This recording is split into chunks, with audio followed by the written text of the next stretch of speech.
Pri odberateľských faktúrach zadáme najprv hlavičku, vyberieme druh dokladu, ktorý sme zadali v nastavení ikona ozubené koleso. Určíme, či ide o faktúru, zálohovú faktúru alebo dobropis. Zadáme číslo faktúry, ktoré je zároveň variabilným symbolom. Z číselníka adresár vyberieme odberateľa. Povyplňujeme dátumy.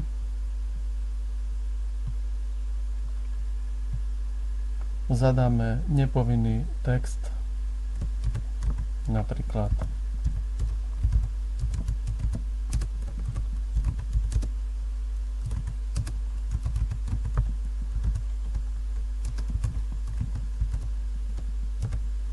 a uložíme.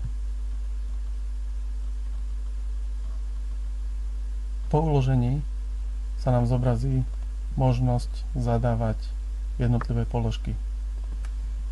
Napríklad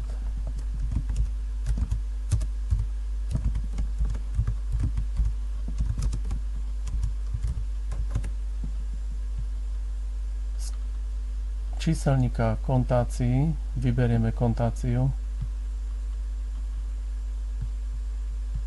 aby sa položka hneď aj zaúčtovala. Pozor, pri faktúrách ešte sa nejedná o zápis do účtovného denníka. Ten sa vykoná až po úhrade tejto faktúry. Ale táto kontácia pri úhrade sa skopíruje do účtovného denníka. Aby sme mali tento výnos pridelený ku jednotlivému stredisku alebo výkonu, tak ho navolíme a riadok uložíme.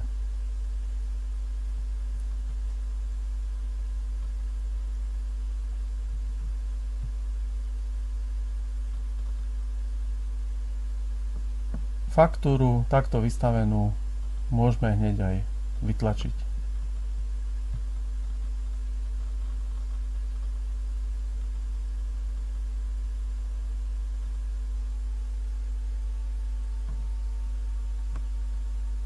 Pravým tlačítkom na myši sa nám zobrazí ponuka na tlačenie alebo na vrátenie späť.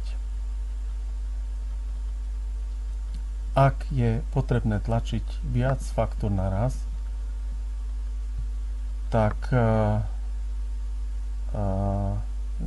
nesmieme mať vo formulári zobrazenú žiadnu faktúru a v tom prípade